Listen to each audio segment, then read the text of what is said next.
Hey, welcome to Video Night, everybody. I am Michael, and my co-host this week is Jacob. We're gonna be doing a special tribute to Wes Craven, who did pass last night. We're just gonna it's kind of a mini-so, but we're gonna discuss some of his movies, and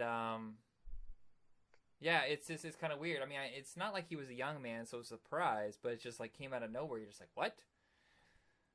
I know, out of nowhere. You're the one who posted that. You texted, and then you texted me.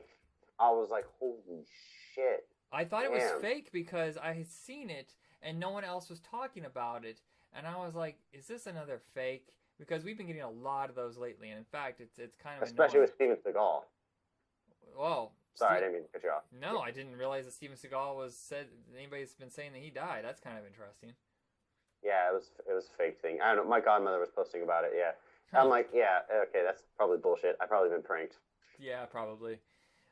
So yes, he did pass. He had a good, rich life, so we shouldn't be too depressed. He pretty much was retired, so he got what he wanted to say out in film. But we're gonna just Hmm. talk about his movies real quick. Just to start off, Last House on the Left is his first movie. Now you were saying something. I'm a little embarrassed. I don't know that much about Wes Craven himself, but you're saying that he was a professor. I thought he was a psychologist or something before he became a Yeah, he was director. actually a human. Oh, sorry. Go ahead. Yeah, he briefly taught English at Westminster, and he was also a humanities professor at Clarkson College of Technology, now Clarkson University. It's actually in Potsdam, New York. Oh, okay. So then Yeah. he got the opportunity, and I remember watching some of the making of Last House on the Left, where they were talking about convincing him to, hey, let's. Sean Canahan came to him with this idea, let's put this together, let's make a movie. They did it for really dirt cheap. It is truly a horrific movie. Last House on the Left is one of those movies where I'm only ever going to see it once. I just can't sit. I tried watching the remake and I just couldn't do it. It is one of the roughest movies to get through. It is. I know. I'm like, holy shit! I can't believe that fucking happened. It's fucking brutal. And Yeah. The Hills Have Eyes is pretty solid. I actually, this sounds stupid to a lot of people, but I believe the remake of The Hills Have Eyes is better than the original. Not just because of a budget, but because I really think Alexander Aja really got the characters. He really made them great characters. Therefore, the insane fight that the main guy goes through to get his kid back is one of the greatest things ever. Oh, hands down. Now, have you seen the original? Last House on the Left. Last House on the Left and Hills Have Eyes. I think I briefly saw the original Hills Have Eyes, Yeah, they're both really low but I budget. There's something about the low budget, grainy quality of it all that makes it unsettling. If it had been a studio production, I don't think it would have been as scary, but it makes you feel kind of dirty. yeah, I did briefly see some of that, but I did see that intense fight scene that he did to try and get his kid back. And yeah, no, and then of course he in '84 he came out with Nightmare on Elm Street. Yeah, he stumbled a little bit afterwards. Deadly Blessing. I tried watching. I was bored out of my mind. Swamp Thing is fun, but it's not very good. It's a No, it's superhero not. action film with a very low budget. I just feel like Wes couldn't get any real vision across with how tight. I think the movie's made for like 2 million at most. Adrian Barbeau's boobs are in it, which is always good. And I think it's Dick Durock who does the voice. He's really solid as Swamp Thing. He would go on to do the sequel and the TV series. So obviously, people Yeah, liked him in that role. yeah. Hills Have Eyes Part Speaking of 2 Adrian, is so bad because it has flashback after flashback. It's like 50% of a movie, and the rest is all flashbacks. The dog has a flashback. I kid you not, the dog has a flashback. It's ridiculous. what did he see? Oh, like where he dug up the bone. He's like, oh my No, god. all they did I was remember. yeah, all they did was show footage from the first movie. I believe I interrupted you when I was talking about Swamp Thing. Go ahead. What I wanted to say about Adrienne Barbeau. Speaking of her, she was actually married to John Carpenter at the time. Yeah, that's right. No, Now, no, and also I think what was very interesting about his creation of Freddy, him being a humanities professor and briefly an English professor, that he based Freddy Krueger off, the whole abusive father archetype. yeah, And the if you look up, origins of how Freddy looked has been discussed numerous times, but it's not as well known about where the roots of the character itself came from. yeah, no, that really hasn't been discussed. I mean, I'm sure it will be discussed now. There actually is a biography or like a documentary about like the legacy of Nightmare on Elm Street. Oh, Netflix. Is this the Never Sleep Again? Yes. Yeah, I actually know the guy who was one of the main people behind it, Andrew Cash. I think I'm saying his name wrong. I've never met him. We're just kind of like Facebook friends, but he's the guy behind putting that together in Friday the 13th documentaries. He does a lot of those horror documentaries. They do a really good job with them. Oh, that's awesome. Yeah, no, I definitely saw a Friday the 13th documentary, going through all the movies, like, or what they did with, the decapitation scene at the end of the first movie. Yeah. And how they would just use a lot of, like, toothpicks to try and hold it together. And if you pause it, you'll actually notice some of the toothpicks sticking out. That's crazy. Nightmare on Elm Street is the one that basically brought him back, and it made New Line Cinema. I mean, it's said it's the house that Freddy built. The studio that was basically they weren't really making their own movies. They were basically like getting the license. Like they would go, okay, we'll take distribution rights for half the cost. But they never really owned a movie outright. And Freddy is the first step in them starting to become a major production. You know, they would have Critters, but for the most part, the thing that carried them would be the Freddy movies for the next 6 years.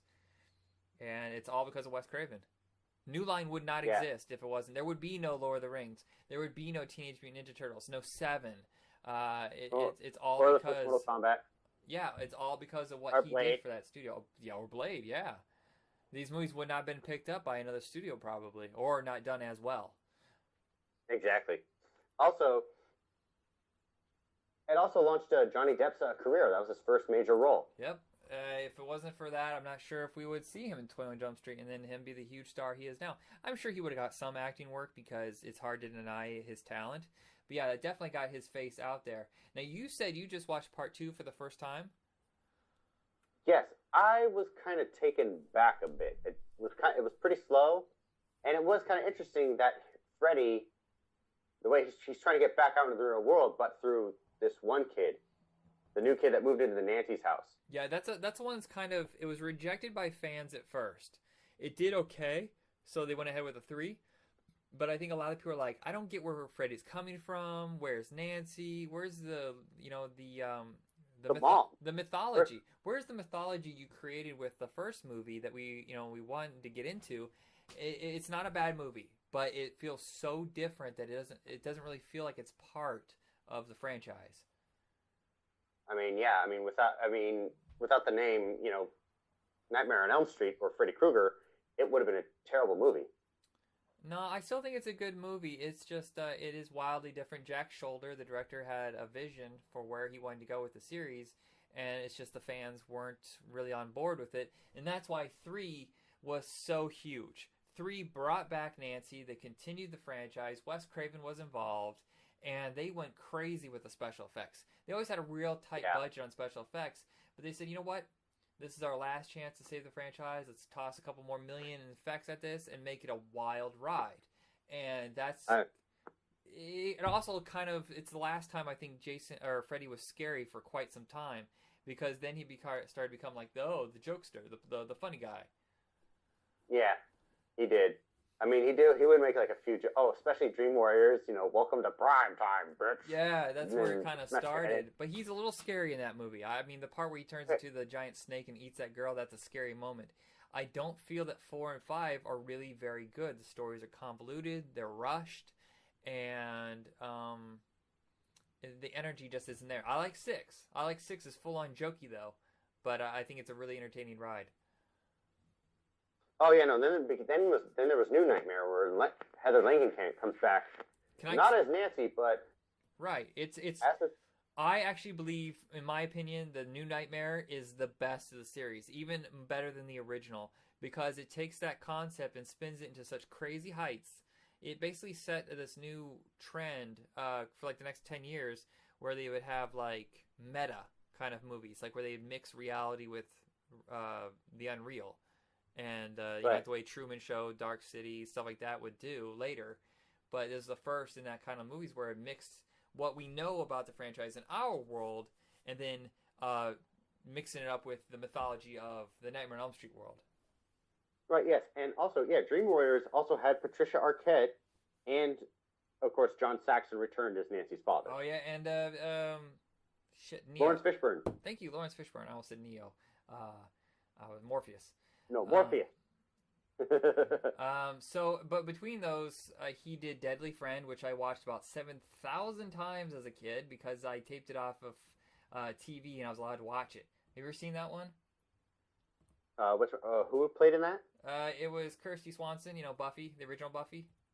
Oh, yes. Where she, no, I don't. She walks around, she gets her brain, installed with robot chips, and she goes around killing people. She explodes someone's head with a basketball, which is hilarious. No, I did not see that, but I'll have to look that up. You have to send me the name of that. It's Mama Fratelli from Goonies. She's like the bitch who lives next door who constantly Anne Ramsey. Yeah, Anne Ramsey. She's an awful monster. And one night, Kirsty Swanson as Beetle, she even holds her hands like a robot, and she throws a basketball through her head. Her head explodes in gore. Oh, oh good. Now I can just picture her right now before she dies. Ellen, there's a murderer in the house. We're not going to be able to discuss everything that Wes Craven did because it's just too much. He did some TV movies here and there, mixed in TV episodes. It's just too much. But you mentioned Shocker, which I watched a ton as a kid, and I realize now it's not very good. No, it's not. This guy, the villain of the movie, was basically Electro, but who could control bodies. Yeah, but with the sense of humor of Freddy Krueger. I feel like that Wes Craven was just trying to make a franchise instead of just making a scary movie. The year before, he did Serpent in the Rainbow, which is a fantastic movie about voodoo. And then all of a sudden he does Shocker, and you're like, oh, this is obvious franchise bait. What the hell's going on? It just wasn't very good. Good effects, though, at the time. And it starred a young Peter Berg. Yes, Peter Berg, the director, he used to act a bunch, and this is one of his first starring roles. Oh, yeah, he was. Yeah, no, I know he was an actor. Plus, I remember him mainly from Corky Romano with Chris Kattan. I never want to remember that movie again. Don't cause that kind of pain. How are you gonna have nightmares? People Under the Stairs. Oh my God, I love that movie. That movie is insanely good. That movie still holds up so well now. It is terrifying. It's also just really well cast. Oh yeah, no, I mean, who else was in that? Bing Rames. And I keep forgetting the actress's name. She played AJ Langer. AJ Langer was the actress, the one from My So-Called Life. And Driving School or Summer School. What? That Summer School movie with. Are we talking Dean Cameron? We're talking that Summer School? No, not Dean Cameron. Oh, what Summer School are you talking about then? Yeah, the one with Summer School with Dean Cameron. I thought she played the actress, the one who's dyslexic. Oh, and getting her driver's you're talking about Kelly Jo Minter. I'm sorry, Kelly Jo Minter. Yeah, she was in one of the Nightmare on Elm Streets too. She was in 5. No, I'm talking AJ Langer. She's the little girl, the little blonde girl in there. Oh no, not the little blonde girl. I was referring to Foo's older sister. Oh yeah. Sorry, and Fool. Whatever happened to him? Brandon Adams. He was in this, and then he did Mighty Ducks, and then he just kind of faded away. Yeah, after parts 1 and 2, and then Sandlot. Yeah, he didn't do anything. He didn't even come back for 3, I think. Yeah. Oh wait, no. I really like that guy. Well, wasn't he? He was replaced, wasn't he, by the guy on Saturday Night Live? Oh, Kenan Thompson. Yes, thank you, Kenan Thompson. I think his character was replaced by Kenan Thompson. No. Kenan Thompson came in the second one. They were both in the same. They were both on the same team. Really? They were both completely different. Oh, all right. I thought he was replaced. I think I secretly became racist by saying that. Whoops.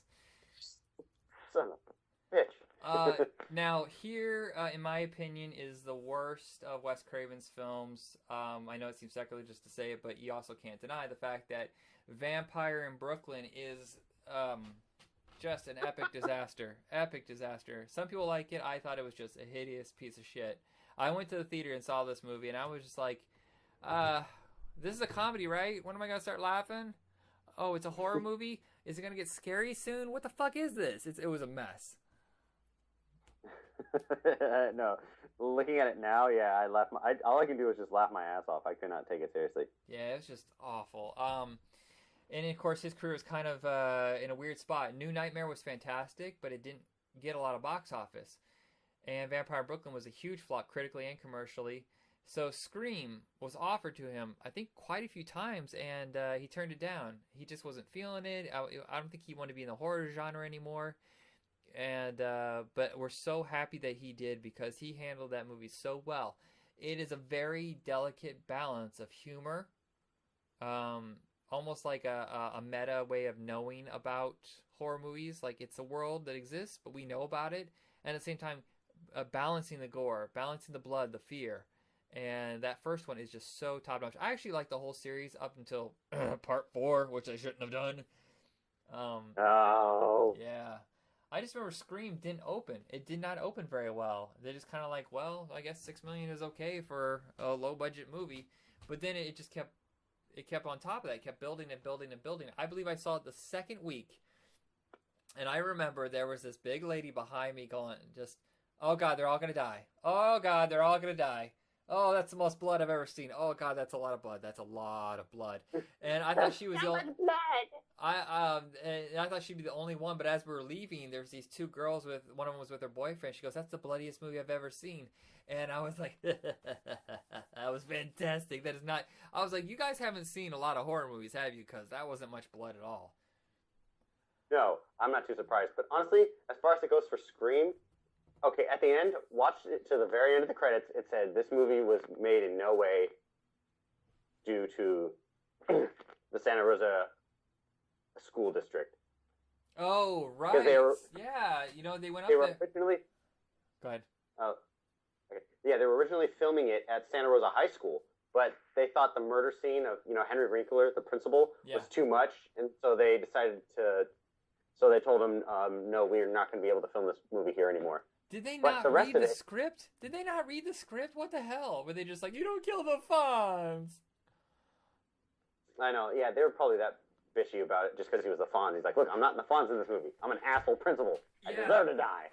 He took the role wanting to know. These uptight morons are not going to get any more business or any, schools filmed there because of, they pretty much just got blacklisted. Well, if you look at Santa Rosa, if you go downtown, it looks like it's the most hoity-toity, pretentious thing. But if you go outside that main square, you realize the town is suffering pretty bad. It's a very poor town, and they need movies shot up there. They need that kind of money. So I thought it was really short-sighted and stupid of the city to do that. Yeah, I mean, I used to live in Santa Rosa for quite a few years. From, I think, 2005 till, I lived there for 5 years. Yeah, the town seems to be doing, really well. Wait, I'm an idiot. Hold on. I apologize to people of Santa Rosa. I just said the wrong town. What's the town that's like a half hour out of Napa? Where you go downtown, it's like one of those old school squares? Shit. Outside of Napa. I'm thinking I want to say Yountville? No, Yountville's like 12 people, and they're all millionaires. I'll go tell you, there's Sonoma. Sonoma, thank you. Sorry, I had the wrong town. It wasn't... all of that needs to be erased from all of our memories. Okay. I will say this. I mean, Sonoma is like a hoity-toity, uptight, snotty shithole. That's where I thought. I thought that's where Scream was supposed to be filmed originally. They filmed some houses there, but the Santa Rosa High School is where, it was supposed to be taking place, but they filmed entirely somewhere else. Well, where the hell did they film? I thought they... I'm so lost now, because I watched the making of it, and I thought it was shot there. I forget. I'm dumb. All right. So of course that built on the franchise. There's 4 of them. There's now a TV series, but it also did the bad thing of launching tons of movies just like it, just nowhere nearly as good. I Know What You Did Last Summer. I Still Know What You Did Last Summer. You remember that thing we did last summer? We took notes. I can't remember. I think you might have killed somebody and thrown in the ocean. I remember that shit. That was a good one. And then there's Urban Legends. 2 of those. God. I loved Urban Legends when it first came out. I hated Cursed. He tried doing Music of the Heart, which I've never seen. It was not horror. What the fuck is that? Nobody. What? What the fuck is the movie just mentioned? Yeah, Music of the Heart is supposed to be the Meryl. I think Meryl Streep actually got nominated for an Oscar for it, and critics loved it. Oh. Audiences didn't really give a shit. But I heard it's a pretty good movie. It's just, He really wanted to get out of horror really bad, and nothing happened for like 5 years. Cursed comes out, Yeah. and then you hear about the history of Cursed, and it really was appropriate name because it was shot 3 times. That movie was shot completely almost. So they had a whole cast they had set up with Nev Campbell, Skeet Ulrich, all these other people, and they got shut down some months into production. Came back, redid it, rewrote it, redid the special effects, and new cast because nobody else hung around for waiting that long. So everybody quit. They had to reshoot the whole damn thing. And when they were done, they realized it was an incoherent mess. They had to go back and shoot it again and patch it up with whatever they could. Then there's an unrated cut, there's a director's cut, there's a theatrical cut, and there was jokes. Now, I will not say much about this, but I have an inside connection to the last decade of Wes Craven's productions. And one of the ladies... It's not. I don't want to say any names, but she brought in a T-shirt to my sister and said, "Here, we just got done with Cursed." And she gave my sister a shirt that says Cursed 4, which was a running joke because they were assuming they were going to have to shoot it again for a 4th time. And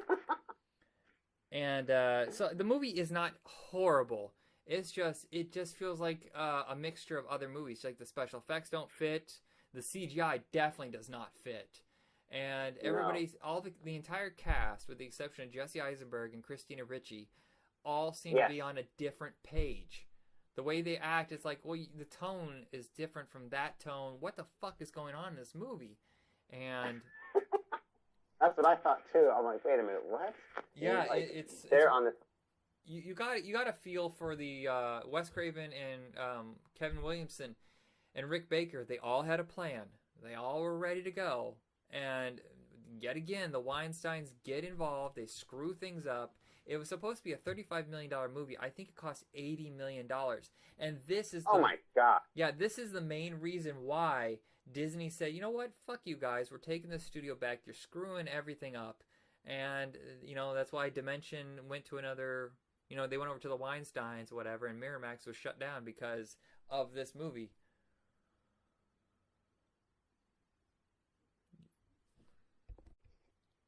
All right, so Curse didn't work out very well, but luckily it was delayed so long that 3 months later he had Red Eye, which is one of his best movies. But next to New Nightmare and the original Nightmare, it is, I know it sounds like a sellout kind of movie. It's a studio film. It's not a horror movie. It's from DreamWorks, but it is really, really good. Yeah, it was pretty intense. I will say that, and I loved the ending where Rachel McAdams, tells those really stupid elder customers, like, I can't believe you're letting this happen. Blah blah blah blah blah. We want to be compensated. I'm like, okay, we just had a rocket shoot at a fucking hotel room, and you're gonna bitch about this shit? Yeah. Get the fuck out. Yeah, and Cillian Murphy is a great villain. Oh yeah, no, heck, I loved him ever since I saw him in Batman Begins when he played Scarecrow. Yeah. This is from the writer of Disturbia. Oddly enough, Wes Craven was offered Disturbia after he did Eagle Eye. Same studio, same production company, same writer. And he turned it down. I believe the word behind the scene was the fact that he just thought, you know what, this is too much like Rear Window.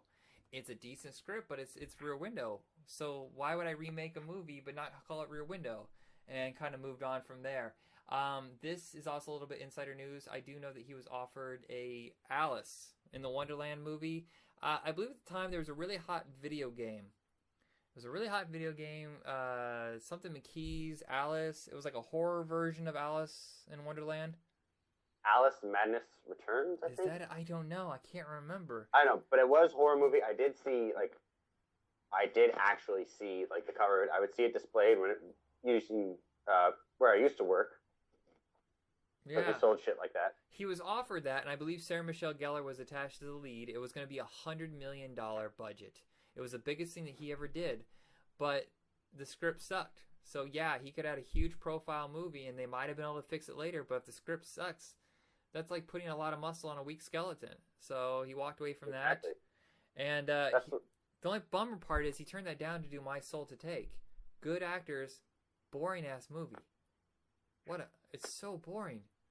What was My Soul to Take about? I don't know. I literally got done watching it going, I got done watching it and I was like, oh, it's done. That's, all right. Moving on. That's it? I feel like it was a Freddy Krueger ripoff movie. He was like ripping off himself. My soul to take. A serial killer returns to his hometown to stalk 7 children who share the same birthday as the date he was allegedly put to rest. Okay, yeah, that's easily, Nightmare on Elm Street, but with a different name. Yeah, so I just don't understand. I just didn't get into it. Like I said, they're good actors. I just didn't dig the movie. Right. I don't even remember it, so therefore can't really care to look it up now. Yeah, and he ended his career. He would do a little bit of short stuff here, like part of other movies, but he ended it with Scream 4, which almost seems appropriate to either end on Scream or Freddy. And I do remember being in the theater watching Scream 4, feeling like, this a parody of Scream? Because this isn't a Scream movie. The first half hour is brutal. Everybody talks like they think they know what Kevin Williamson's voice is like, what the Scream movie's pattern is like, and I was miserable. I almost walked out, and I've never walked out of a movie ever. And then all of a sudden, it kind of corrects itself. Half hour in, it starts to steer in the right direction.